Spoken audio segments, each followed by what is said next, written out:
는 것이라는 제목으로 하나님 말씀 나누겠습니다. 이스라엘이 가장 존경하는 성경의 인물이 있다면 누구일까요? 단연코 모세일 겁니다. 모세는 성경에서 유일하게 하나님을 대면해서 만난 사람이라고 할 수 있습니다. 아니, 아브라함도 있고 다윗도 있는데 무슨 얘기일까? 성경을 가만히 들어보면요, 실제로 아브라함도 꿈에서 하나님을 만나기도 하고요, 뭔가 환상 중에 하나님을 만나는 얘기가 많은데 오로지 모세만이 하나님을 대면해서 만나는 인물로 나와 있습니다. 모세는 무엇이 특별하기에 이렇게 성경에서 가장 존경받고 가장 위대한 인물이 되었던 것일까요? 오늘 이 본문에서 그 모세의 특징을 한번 살펴봤으면 좋겠어요. 오늘 본문은 40년 광야 생활을 마치고 목적지인 가나안 땅 입구에 선 이스라엘 백성에게 모세가 마지막 예언처럼 하는 말입니다. 먼저 우리 민수기 32장 13절에서 14절, 오늘 본문 말씀이죠. 한번 읽어주시겠습니까? 두 절이 조금 길지만 시작. 여호와께서 그가 땅의 높은 곳을 타고 다니게 하시며 밭에 반석에서 꿀을 기름을 빨게 하시며 소의 엉긴 젖과 바산에서 난 순양과 염소와 지극히 아름다운 밀을 먹이시며 또 포도즙의 붉은 술을 마시게 하셨도다. 여기 보시면 40년 광야 생활 동안 하나님이 이렇게 우리를 먹이셨다, 그 큰 은혜를 고백하고 있습니다. 그런데 모세가 조금 약을 팔고 있어요. 거짓말하고 있거든요. 아무리 하나님의 은혜가 감사해도 그렇지 거짓말하면 안 될 것 같은데 왜죠?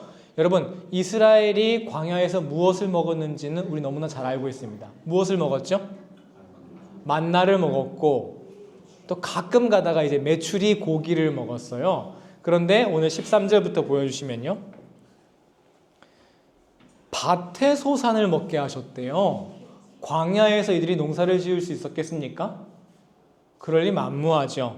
또 반석에서 꿀, 반석에서 기름, 아니 반석에서 목이 정말 타서 죽기 직전에 하나님이 반석에서 물 터뜨려줘서 물을 먹긴 했어요. 그렇죠? 반석에 나오는 물을. 그런데 반석에서 나오는 꿀, 이런 거는 먹은 적이 없는데 말이죠. 14절 한번 보여주시면요, 무슨 고기를 먹었대요? 순양과 염소를 먹었대요. 양고기, 이거 진짜 맛있잖아요. 이런 걸 먹어본 적이 없을 텐데 어떻게 먹었단 말인가? 또 무엇을 먹었대요? 포도즙의 붉은 술, 와인도 한 잔씩 했다는 거예요. 뭐랑 같이?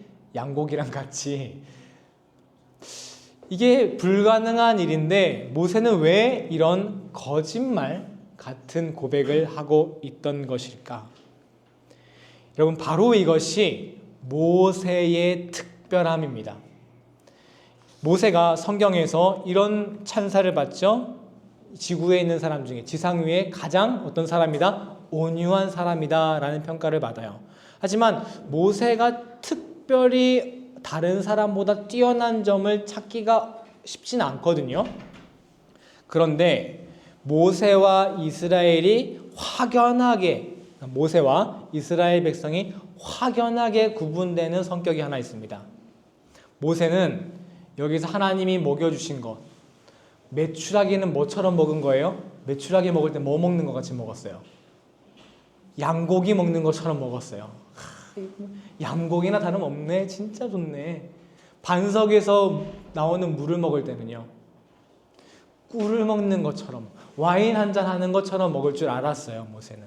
그런데 이스라엘 백성은 광야에서 했던 말들 여러분 기억하시죠? 하나님이 바다 갈라서 탈출하게 해줬더니 우리 죽이려고 그러냐, 다시 이집트로 돌아가자. 또 하나님이 만나를 이렇게 매일매일 먹였더니 이거 고기 먹고 싶다. 이스라엘은 언제나 불평과 원망의 연속이었습니다. 모세와 이스라엘 백성의 가장 큰 차이, 하나님이 모세를 특별히 고르실 수 있었던 그 특별한 이유, 바로 모세는 하나님의 은혜를 크게 볼 줄 알던 사람이었던 것이지요. 같은 선물을 주어도 누구는 100만 원짜리처럼 받고 누구는 1,000원짜리처럼 받는 사람이 있습니다. 얼마나 감사할 줄 아느냐에 따라 다르겠죠. 모세는 목이 말라 죽을 것 같을 때 반석에서 터뜨려 주신 그 물을 기름이자 달콤한 포도주로 여겼습니다. 제가 지난주에 그 규찬 형제 집에서 하룻밤 잔 적이 있는데요. 규찬 형제가 제가 일주일 내내 미안한 마음이 들었어요. 규찬 형제가 저를 위해서 그 칫솔을 하나 준비를 해줬더라고요. 딱 그 칫솔만 안 가져갔었거든요. 그런데 그 칫솔이 그 3유로짜리였는데 딱 이거 2유로짜리더라고. 아, 그 2유로짜리네. 농담입니다. 그런데 핵심은 뭐냐면 제가 그거를 이제 가져와야지 하고 이제 포장지도 안 버리고 이렇게 딱 올려놨는데 그걸 제가 안 갖고 왔어요. 어떻게 하셨어요? 그대로 있습니다. 아, 그대로 있다고요? 다시 오실 날을 기다리고. 아. 이런 생각 들더라고요. 아, 내가 그 전 밤에는 참 감사했는데 이 감사가 그 별로 안 가는구나. 금방 감사를 잊으니까 이걸 제가 딱 놓고 오게 되는 거예요. 제가 이거를 얼마나 안 중요하게 생각했는지 반성하게 되더라고요. 반성했습니다. 기자님 용서해 주시고요. 바로 모세가 하나님께 선택될 수 있었던 이유는 하나님이 보내주신 메추라기를 양고기처럼 먹을 줄 알았고 하나님이 보내신 만나를 밭의 소산처럼 먹을 줄 아는 사람이었기 때문입니다. 6월을 호국 보훈의 달이라고 하죠. 6월 10일 우리 독재정부 장기 집권을 저지한 민주화 항쟁이 있었고요. 다가오는 6월 25일에는 우리 6.25 전쟁이 있었습니다. 이렇게 국가를 위해 희생하신 분들을 기리는 현충일도 6월 6일 바로 6월이었습니다. 우리나라는 역사에 굴곡이 깊어서 그런지 이렇게 기념하는 날이 유독 많은 것 같아요.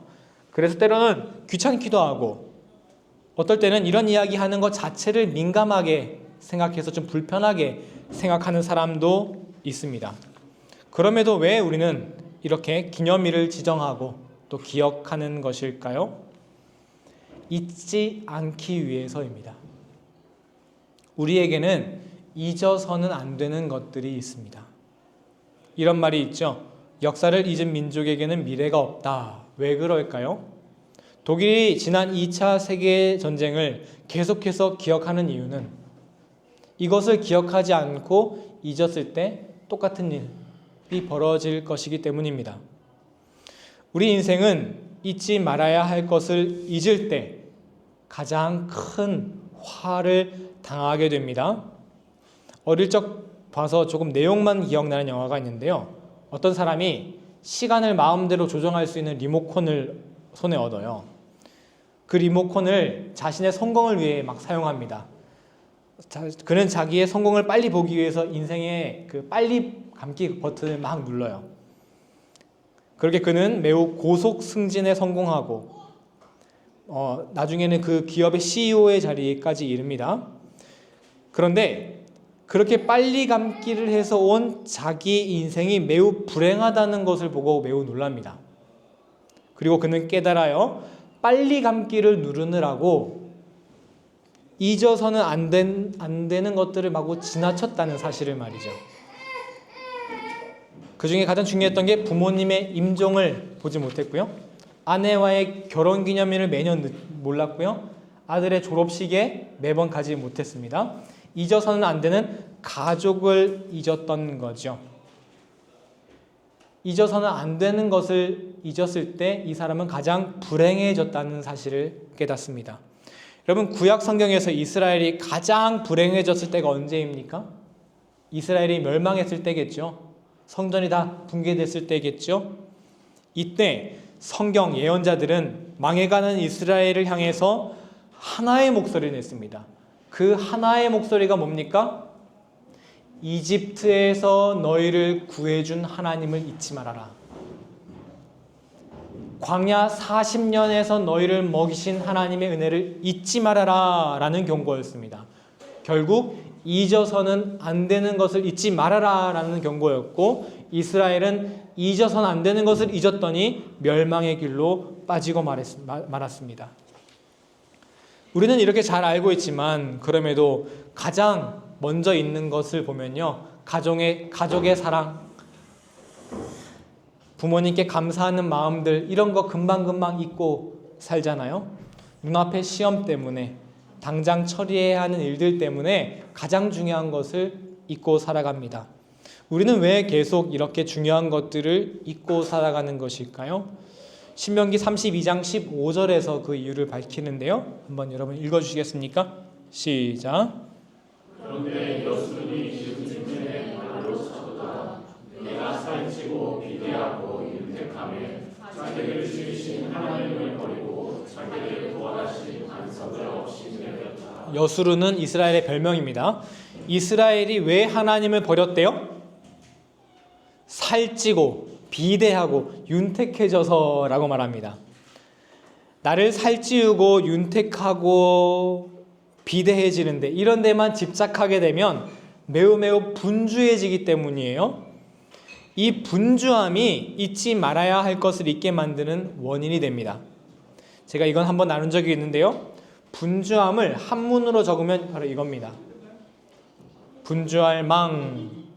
그런데 이 한자가 어떻게 구성되어 있는지를 보면요, 마음 심자, 왼쪽에 마음 심자에 플러스 망할 망을 붙이면 분주할 망이 돼요. 분주한 마음은 결국 망하게 하는 마음이라는 것이겠죠. 또 하나는 있는데요, 이 마음 심자를 밑으로 내려오면은 잊을 망자가 됩니다. 분주해서 중요한 것을 잊게 되면 결국 망하는 인생길에 오른다라는 뜻 아니겠습니까? 우리는 2024년의 절반을 지나고 있습니다. 당장 내일이 바쁜데 지나온 시간을 기억한다는 것은 참 불편한 일입니다. 그냥 자유롭게 살면 좋겠는데 자꾸 지나온 삶의 의미를 생각하고 감사하는 일을 찾는 것은 귀찮은 일입니다. 때로는 너무나 가슴 아파서 기억하고 싶지 않은 과거도 있죠. 우울해지기만 하니까. 그럼에도 불구하고 우리는 기억하기를 멈추어서는 안 됩니다. 불편해도, 때로는 우울해지더라도 잊어서는 안 되는 것이 있습니다. 바로 오늘처럼 2024년 반년 동안 하나님께서 우리를 지켜주신 그 은혜 잊지 않았으면 좋겠습니다. 오늘 성경에도 모세가 제가 지금 하는 말과 똑같은 말을 하고 있는 거였어요. 바로 32장 10절 한번 읽어주시겠습니까? 32장 10절 시작. 여호와께서 그를 황무지에서 짐승이 부르짖는 광야에서 만나시고 보이하시며 보호하시며 자기의 눈동자같이 지키셨도다. 눈앞에 가나안 땅이 이제 보여요. 그러면은 누구나, 자 여러분 내 말 듣기 잘했죠? 저기 앞에 가나안 땅 좀 보세요. 앞을 보세요. 얼마나 멋져요? 라고 할 법한데 모세는 앞을 보는 게 아니라 어디를 보라고 합니까? 뒤를 보라고 합니다. 그동안 하나님께서 40년 광야 동안 어떻게 보호해 주신지를 봐라. 기억을 요청하고 있습니다. 그런데 모세가 하나님의 은혜를 어떻게 기억하고 있는지 한번 보세요. 모세가 이 10절에서 사용한 동사가 4가지입니다. 만나시고, 호위하시고, 보호하시며, 지키셨다. 하나님이 나를 지키셨어 라고 말하면 될 텐데, 만나시고, 호위하시고, 보호하시며, 지키셨다. 이 표현을 세번역 성경으로 보면 더 가슴에 와닿았습니다. 한번 읽어주시겠습니까? 시작. 주님께서 광야에서 야곱을 찾으셨고 짐승의 울음소리만 들려오는 광야에서 그를 만나 감싸주고 보호하고 당신의 눈동자처럼 지켜주셨다. 모세가 얼마나 하나님의 그 보호하심을 깊이 묵상했는지 여러분 느껴지십니까? 만나주시고 감싸주시고 보호하시고 눈동자처럼 지켜주셨다. 그 다음 11절과 12절이 더 아름다운데요. 한번 읽어보겠습니다. 11절과 12절 시작. 마치 독수리가 자기 보금자리를 어지럽게 하며 자기의 새끼 위에 너풀거리며 그의 날개를 펴서 새끼를 받으며 그의 날개 위에 그것을 엎은 것 같이 여호와께서 홀로 그를 인도하셨고 그와 함께한 다른 신이 없었도다. 10절과 11절이 다른 내용 같지만 결국 하나를 얘기하고 있는 거예요. 무엇을 얘기하고 있어요? 40년 동안 광야에서 지켜주신 하나님의 은혜를 노래하고 있어요. 첫 번째는 눈동자같이 지켜주셨구나. 또 한 번은 독수리가 자기 새끼를 날개로 지켜주시는 것처럼 지켜주셨구나. 모세가 얼마나 하나님의 보호하심을 깊이 체험했는지 우리가 느낄 수 있습니다. 또 하나 제가 감동받은 적이 있는데요. 그와 함께한 다른 신은 없었도다. 이거 너무 당연한 표현이거든요. 굳이 모세가 이런 고백을 할 이유가 있었을까요? 모세가 십계명에 자기가 제일 첫 번째 썼던 게 나 외에 다른 신을 섬기지 말라거든요. 모세는 왜 이런 표현을 썼을까? 우리 죄송하지만 또 규찬 형제님 연애를 해보셨을 텐데 난 너밖에 없어 이런 표현 써보신 적 혹시 있으신가요? 너밖에 없어 이런 표현 우리가 많이 쓰잖아요. 너밖에 없진 않거든요. 근데 남자가 그렇죠? 지나다니면 오이 이렇게 너밖에 없진 않아요. 어머니도 있고 아버지도 있고 동생도 있고 형님도 있고 많은데 우리가 그리고 듣는 사람도 알아요. 얘가 나밖에 없는 건 아닌 거 나도 알아요. 하지만 그 말을 들을 때 얼마나 가슴이 기쁩니까? 하나님께 모세가 연애 편지처럼 하나님, 저 하나님밖에 없어요. 광야 오면서 여호수아도 큰 힘이 됐고 아론도 큰 힘이 됐고 여러 사람이 큰 힘이 됐지만 하나님 아시죠? 하나님밖에 없어요.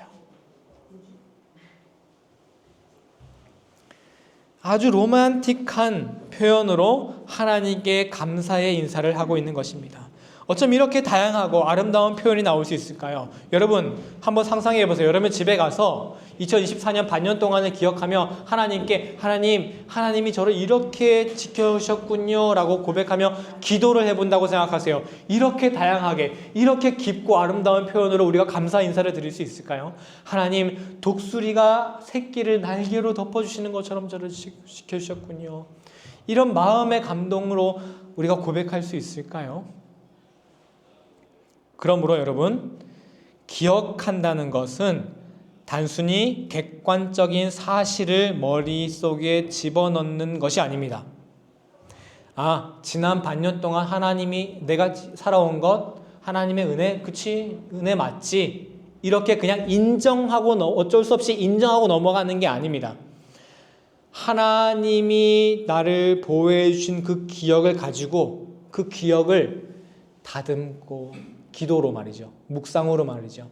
다듬고 또 다듬고 세공이 마치 그 돌이 섞인 그 보석을 아름답게 빚어서 순수한 보석을 만드는 것처럼 나를 지켜주신 그 하나님에 대한 그 기억을 기도로 찬양으로 묵상으로 점점 아름답게 깎고 닦아서 아름다운 보석으로 만드는 과정. 그것이 바로 하나님의 은혜를 기억하는 것입니다. 제가 한번 또 말씀드린 적이 있는데 작곡을 하는 한 청년을 만난 이야기예요. 신학교 시절에 어느 다른 수련회에 갔었어요. 교회 수련회에 갔었어요. 이제 찬양 인도하는 찬양 인도자였어요. 신학을 한 건 아닌데 그렇게 이제 교회에서 이렇게 섬기는 찬양 리더였습니다. 자기가 이제 작곡 작사한 찬양을 하면 좋겠다 해서 찬양을 가져왔는데 너무 은혜스러웠어요. 주의 빛을 비추리라는 찬양이었는데 제가 열심히 혹시 악보가 인터넷에 있나 했는데 없더라고요. 주의 빛을 비추리. 작곡도 참 좋았어요. 근데 그거는 뭐 음악적 능력이니까 제가 뭐 평가할 수 있는 건 아니니까 차치하고 가사가 정말 아름답더라고요. 와, 어떻게 이런 가사를 지을 수 있을까? 이제 물어봤어요. 작사는 보통 어떻게 하세요?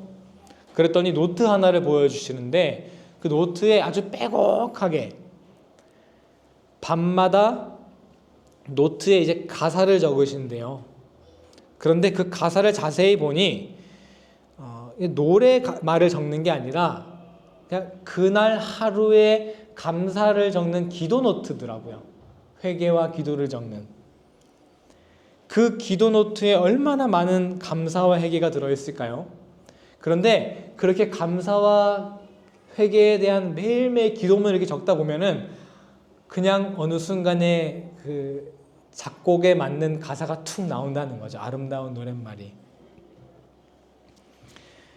우리도 단지 하나님의 은혜가 있지. 그래, 나도 알아. 하나님의 은혜로 산 거. 이렇게 억지로 인정하는 마음이 아니라 모세처럼 지나온 하나님의 은혜를 정말 아름다운 노랫말로 고백할 수 있었으면 좋겠습니다.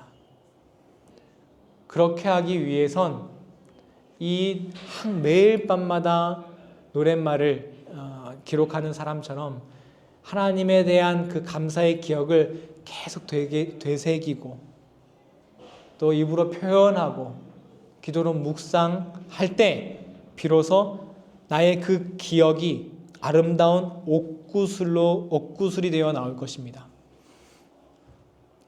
누가복음 17장에 재미난 이야기가 하나 나오는데요. 예수님께서 길을 걸어가시는데 10명의 나병 환자가 예수님께 나와왔습니다. 예수님, 우리를 불쌍히 여겨주세요. 예수님은 말씀하셨습니다. 나만 믿고 그대로 제사장에게 가서 너의 몸을 보여라. 우리는 이 10명의 나병 환자들은 바로 이 예수님의 말씀을 믿고 제사장에게 갔어요. 그랬더니 그 가던 길에 나병, 그 피부가 깨끗이 나은 거예요. 우리는 이것을 믿음이라고 부를 수 있습니다. 하지만 여러분, 이건 믿음의 시작에 불과합니다. 믿음의 완성은 그 다음 이야기에서 나와요. 치료받은 10명의 환자 중에 누가 단 한 명만이 예수님께 돌아와서 엎드려 감사하며 하나님께 영광을 돌렸습니다. 예수님께서 물으셨죠. 나머지 9은 어디 있느냐? 이렇게 불같이 화를 내신 다음에 이렇게 말씀하셨습니다.